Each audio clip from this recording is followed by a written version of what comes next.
Hi friends, ನಮಸ್ಕಾರ. ನೀವು ನೋಡ್ತಾ ಇದ್ದೀರಾ ಇನ್ಫಾರ್ಮರ್ ಗೆಟ್ ಚಾನಲ್.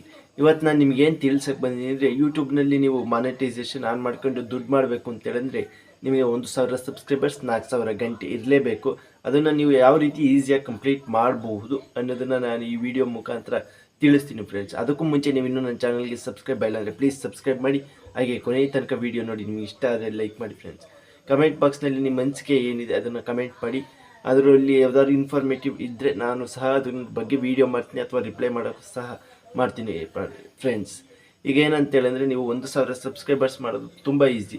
1 ವರ್ಷ ಇರುತ್ತೆ. ನೀವು ವೀಡಿಯೋ ಮಾಡ್ತಾ ಹೋದರೆ ನಿಮಗೆ 1 ವರ್ಷದಲ್ಲಿ 1,000 ಸಬ್ಸ್ಕ್ರೈಬರ್ಸ್ ಮಾಡ್ಬೋದು. ಹಾಗೆ ನಿಮ್ಮ ಫ್ಯಾಮಿಲಿ ಫ್ರೆಂಡ್ಸ್ಗೆ ಶೇರ್ ಮಾಡಿದರೆ ಸಾಕು, ಯಾರೋ ಸಬ್ಸ್ಕ್ರೈಬ್ ಮಾಡು ಅಂತೇಳಿ ಅಂದರೆ ಅವರು ಸಹ ಸಬ್ಸ್ಕ್ರೈಬರ್ಸ್ ಮಾಡ್ತಾರೆ. ಹಾಗೆ ನೀವು ಅಲ್ಲಿ ಹೊರಗಡೆ ಹೋದಾಗ ನೀವು ಯಾರು ಪರಿಚಯ ಮಾಡ್ಕೊಂಡು ಸಬ್ಸ್ಕ್ರೈಬರ್ಸ್ ಮಾಡಿ ಅಂತೇಳಂದ್ರು ಅವರು ಸಹ ಸಬ್ಸ್ಕ್ರೈಬರ್ಸ್ ಆಗ್ತಾರೆ. ನೀವು ಒಂದು ವರ್ಷದಲ್ಲಿ ಆರಾಮ ಸಬ್ಸ್ಕ್ರೈಬರ್ಸ್ನ ಕಂಪ್ಲೀಟ್ ಮಾಡ್ಬೋದು ಫ್ರೆಂಡ್ಸ್. ಈಗ ಯೂಟ್ಯೂಬಲ್ಲಿ ಒಂದು ದೊಡ್ಡ ಸಮಸ್ಯೆ ಅಂತೇಳಂದರೆ 4,000 ವಾಚ್ ಅವರ್ಸ್ನ ಕಂಪ್ಲೀಟ್ ಮಾಡೋದು. ಇನ್ನು ವಾಚ್ ಅವರ್ಸ್ ಕಂಪ್ಲೀಟ್ ಆಗಿಲ್ಲ ಫ್ರೆಂಡ್ಸ್. ಅದಕ್ಕೋಸ್ಕರ ನೀವು ಕೊನೆ ತನಕ ವೀಡಿಯೋ ನೋಡಿ. ನಂದು ಸಹ ಇದರೊಂದಿಗೆ ಕಂಪ್ಲೀಟ್ ಆಗಲಿ. ಯಾಕೆಂದರೆ ನಾನು ಸಹ ವೀಡಿಯೋನ ಸ್ವಲ್ಪ ಮಾಡೋದು ಬಿಟ್ಟಿದ್ದೆ. ಅದಕ್ಕೋಸ್ಕರ ನಂದು ಡಿಕ್ರೀಸ್ ಆಗ್ತಾ ಬಂತು. ಹಾಗಾಗಿ ಒಂದು ಇಯರ್ ಆಗೋಯ್ತು, ಡಿಕ್ರೀಸ್ ಆಗ್ತಾ ಬಂತು. ಈಗ ಮತ್ತೆ ನಾನು ಇನ್ಕ್ರೀಸ್ ಮಾಡ್ತಾಯಿದ್ದೀನಿ. ಒಳ್ಳೊಳ್ಳೆ ಕಂಟೆಂಟ್ ವೀಡಿಯೋ ಆಗ್ತಾ ಇರೋದ್ರಿಂದ ನಂದು ಸಹ ಬರ್ತಾಯಿದೆ. ಪೂರ್ತಿ ನೀವು ವೀಡಿಯೋ ನೋಡಿ ನನಗೊಂದು ಸ್ವಲ್ಪ ಹೆಲ್ಪ್ ಮಾಡಿ ಫ್ರೆಂಡ್ಸ್. ಈಗೇನಂತೇಳಂದರೆ, ನೀವು ಈಗ 4,000 ಅವರ್ಸ್ನ ಯಾಕೆ ಕಂಪ್ಲೀಟ್ ಮಾಡಬೇಕು ಅಂತೇಳಂದರೆ, ನೀವು ಮೊದಲನೇದಾಗಿ ಏನು ಮಾಡಬೇಕಾಗುತ್ತೆ ಅಂದರೆ, 4 ಸಣ್ಣ ವೀಡಿಯೋ ಮಾಡಿ. ಯಾಕೆಂದರೆ ವೈರಲ್ ಆಗಬೇಕು ಅಂತೇಳಂದರೆ ಒಬ್ಬೊಬ್ರದ್ದು 1 ತಿಂಗಳಲ್ಲೇ ಆಗುತ್ತೆ, 6 ತಿಂಗಳಲ್ಲೇ ಆಗುತ್ತೆ, ಇನ್ನೊಬ್ಬೊಬ್ರದ್ದು ವರ್ಷ ಆದರೂ ಆಗಲ್ಲ. ನನ್ನ ಫ್ರೆಂಡ್ ಒಬ್ಬಂದು 2 ವರ್ಷದಿಂದ ವೀಡಿಯೋ ಮಾಡ್ತಾಯಿದ್ದೆ, ವೈರಲ್ಲೇ ಆಗಿಲ್ಲ ಫ್ರೆಂಡ್ಸ್. ಒಂದು 2,000 3,000 ಅಷ್ಟೇ ಪಾಪ್ಯುಲರ್ ಇರೋದು. 300ರಿಂದ ವೀಡಿಯೋ ಮಾಡಿದ್ದಾನೆ. ಆದರೆ ಒಂದು ಮಾನಿಟೈಸೇಷನ್ ಆನ್ ಆಗಿದೆ. ಯಾಕೆ ಅಂತೇಳಿದ್ರೆ, ವೈರಲ್ ಆಗದಿದ್ರೂ ಸಹ ನಾವು ಮಾಡ್ಬೋದು. ಯಾಕೆಂದರೆ ನಾವು ವೀಡಿಯೋ ಕ್ವಾಲಿಟಿ ಕ್ವಾಂಟಿಟಿ ಆ ರೀತಿ ಇರಬೇಕಾಗುತ್ತೆ. ನಾವು ಏನು ಮಾಡಬೇಕು ಅಂದರೆ, ನಾವು ಫಸ್ಟೇ ವೈರಲ್ ಆಗಿ ಒಳ್ಳೆ ಸಬ್ಸ್ಕ್ರೈಬರ್ಸ್ ಮಾಡ್ಕೊಳ್ಳೋಕ್ಕಿಂತ ಮುಂಚೆ ನಾವು ಏನು ಮಾಡಬೇಕು ಅಂದರೆ, ಸಣ್ಣ ವೀಡಿಯೋ ಮಾಡಬೇಕು. 5ರಿಂದ 6 ನಿಮಿಷದೊಳಗೆ ಸಹ ವೀಡಿಯೋ ಇರಬೇಕು. ಹೇಳ್ತಾರೆ 10-15 ನಿಮಿಷ ಇರಬೇಕು ಅಂತ. ನೀವು 10-15 ನಿಮಿಷ ವೀಡಿಯೋ ಮಾಡಿದರೆ ಏನು ಸಮಸ್ಯೆ ಆಗುತ್ತೆ ಅಂತೇಳಿದ್ರೆ, ನೀವು 15 ನಿಮಿಷ ಮಾಡಿರ್ತೀರ, ಯಾರಿಗಾದರೂ ನೋಡ್ರಿ ಅಂತೀರ ಅಥವಾ ಸಬ್ಸ್ಕ್ರೈಬ್ ಮಾಡ್ಕೊಂಡ್ರು ನೋಡ್ತಾರೆ, ಏನಪ್ಪ ನೋಡೋಣ ಅಂತ. ಹಾಗೆ ಏನಾಗುತ್ತೆ ಅಂತೇಳಿದ್ರೆ, ಅವ್ರಿಗೆ ಬೋರ್ ಅನಿಸುತ್ತೆ. ಹಾಗೇನು ಮಾಡ್ತಾರೆ, 1.5 ನಿಮಿಷ ನೋಡಿ ತೆಗಿತಾರೆ. ಆಗ ಏನಾಗುತ್ತೆ ಅಂದರೆ, ಯೂಟ್ಯೂಬ್ ಅವರೇಜ್ ಡ್ಯೂರೇಷನ್ ಅಂತೇಳಿ ಇರುತ್ತಲ್ಲ ಫ್ರೆಂಡ್ಸ್, ಅಲ್ಲಿ ಏನು ಬರುತ್ತೆ, ಅವರೇಜ್ ಡ್ಯೂರೇಷನ್ನಲ್ಲಿ 1 ನಿಮಿಷ 20 ಸೆಕೆಂಡ್ಗೆ ಎಲ್ಲದೂ ಸೇರಿ 30 ಸೆಕೆಂಡ್ 40 ಸೆಕೆಂಡು ಅಂತೇಳಿ ತೋರಿಸುತ್ತೆ. ಆಗ ಏನಾಗುತ್ತೆ ಅಂದರೆ, ಬೇರೆಯವರಿಗೆ ನಿಮ್ಮ ವೀಡಿಯೋ ಸಜೆಸ್ಟೇ ಆಗಲ್ಲ.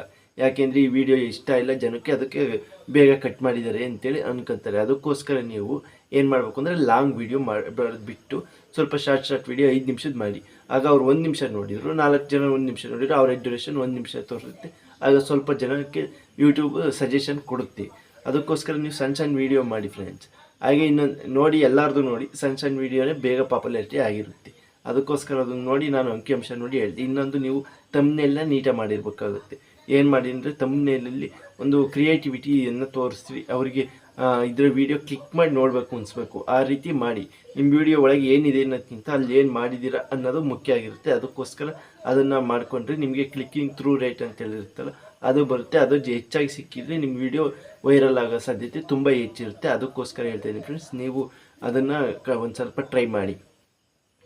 ಹಾಗೆ ನೀವು ಏನು ಮಾಡಿ ಅಂದರೆ, ಇನ್ನೊಂದು, ನಿಮ್ಮ ಸಬ್ಸ್ಕ್ರೈಬರ್ಸ್ ಯಾರು ಸಬ್ಸ್ಕ್ರೈಬ್ ಮಾಡಿ ಅಂತೇಳಿ ಹೇಳಿರ್ತೀರ ನಿಮ್ಮ ಫ್ಯಾಮಿಲಿ ಫ್ರೆಂಡ್ಸ್ಗೆ, ಅವರು ನಿಮಗೆ ಸಪೋರ್ಟ್ ಮಾಡ್ತಿರ್ತಾರೆ. ಯೂಟ್ಯೂಬಲ್ಲಿ ನೀವು ಚೆನ್ನಾಗಿ ಮಾತಾಡ್ತೀಯ, ಚೆನ್ನಾಗಿ ಹೇಳ್ತೀಯ ಅಂತೆಲ್ಲ ಹೇಳ್ತಿರ್ತಾರಲ್ಲ, ಅಂಥವ್ರಿಗೆ ಏನು ಮಾಡಿ, ಒಂದು ಪ್ಲೇ ಲಿಸ್ಟ್ನ ಕ್ರಿಯೇಟ್ ಮಾಡ್ಕೊಳ್ಳಿ. ಫೋನ್ ಮಾಡಿ, ಏನು ಮಾಡ್ತಾಯಿದ್ದೀರಾ, ಊಟ ಆಯಿತಾ ಅಂತೇಳಿ ಕ್ಯಾಶುಯಲಾಗಿ ಮಾತಾಡಿ. ನಿಮಗೆ ಫೋನ್ ಮಾಡಲ್ಲ, ಯೂಸ್ ಇಲ್ಲ ಅಂತ ನೀವು ಇದ್ದಾಗ, ನೀವು ಒಂದು ಸ್ವಲ್ಪ ನನ್ನ ಪ್ಲೇ ಲಿಸ್ಟ್ ಆನ್ ಮಾಡಿ, ವಾಚ್ ಟೈಮ್ ಕಂಪ್ಲೀಟ್ ಆಗಬೇಕು ಅಂತೇಳಿ ಅವ್ರ ಹತ್ರ ರಿಕ್ವೆಸ್ಟ್ ಮಾಡ್ಕೊಳ್ಳಿ. ಯಾರಾದರೂ ನಿಮಗೆ 5 ಜನಕ್ಕೆ ಮಾಡಿದರೆ, ಇಬ್ಬರಾದ್ರು ನಿಮಗೆ ಹಚ್ಚೋ ಟೈಮಿಗೆ ಅವ್ರು ಹೆಲ್ಪ್ ಮಾಡ್ಬೋದು. ಒಬ್ಬೊಬ್ಬರಿಂದ 1 ಅವರ್ ಆಯಿತು ಅಂದರೆ 2ರಿಂದ 2 ಅವರ್ ಆಗುತ್ತೆ. ನಾವು 2 ಅವರಿಗೆ 3 ದಿವಸ 4 ದಿವಸ ತನಕ ಕಾಯ್ದಿರೋದು ಇರುತ್ತೆ ಫ್ರೆಂಡ್ಸ್. ಅದಕ್ಕೋಸ್ಕರ ಅದು ಸಹ ಮುಖ್ಯ ಇರುತ್ತೆ. ಅದಕ್ಕೂ ಟ್ರೈ ಮಾಡಿ. ಇನ್ನು ನೀವೇನು ಮಾಡಬೇಕು ಅಂತೇಳಿ ಅಂದರೆ,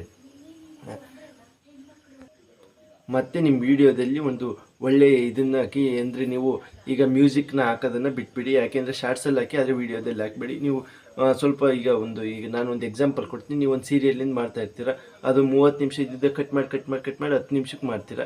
ಅದು ಒಳ್ಳೆ ಪಾಪ್ಯುಲಾರಿಟಿ ಪಡ್ಕೊಳ್ಳುತ್ತೆ. ಆಗ ಏನು ಮಾಡ್ತಾರೆ ಅಂದರೆ, ಚಾನಲ್ನವರು ಬಂದು, ಈಗ ಯಾವುದೋ ಒಂದು ಸೀರಿಯಲ್ ಚಾನಲ್ನಿಂದ ಬಂದು ನಿಮಗೆ ಕಾಪಿರೈಟ್ ಸ್ಟ್ರೈಕ್ ಕೊಡುತ್ತೆ. ಅದು ಕೊಟ್ಟಿರೋದ್ರಿಂದ ಡಿಲೀಟ್ ಆಯಿತು ನನ್ನ ಫ್ರೆಂಡ್ ಚಾನಲ್ಲು. ಅದಕ್ಕೋಸ್ಕರ ಹೇಳ್ತಿದ್ದೀನಿ, ನೀವು ಅದನ್ನು ಯೂಸ್ ಮಾಡಬೇಡಿ. ಅದನ್ನು ಯೂಸ್ ಮಾಡ್ದೇ ನೀವು ಪಾಪ್ಯುಲಾರಿಟಿ ಆಗದಿದ್ದರೂ ಸಹ ನಿಮ್ಮ ಓನ್ ಕಾಂಟ್ಯಾಕ್ಟ್ ಕೊಡಿ. ಆಗ ನಿಮ್ಗೆ ಒಂದಲ್ಲ ಒಂದಿನ ಪಾಪ್ಯುಲಾರಿಟಿ ಆಗುತ್ತೆ, ನಿಮ್ಮ ಶ್ರಮಕ್ಕೆ ತಕ್ಕ ಪ್ರತಿಫಲನ ಸಿಕ್ಕೇ ಸಿಗುತ್ತೆ. ಅದಕ್ಕೋಸ್ಕರ ನೀವು ಟ್ರೈ ಮಾಡಿ ಫ್ರೆಂಡ್ಸ್, ಅದು ಖಂಡಿತವಾಗ್ಲೂ ಸಾಧ್ಯವಾಗುತ್ತೆ. ಈ ವಿಡಿಯೋ ನಿಮ್ಗೆ ಇಷ್ಟ ಇದ್ದರೆ ಲೈಕ್ ಮಾಡಿ friends. Thank you for watching.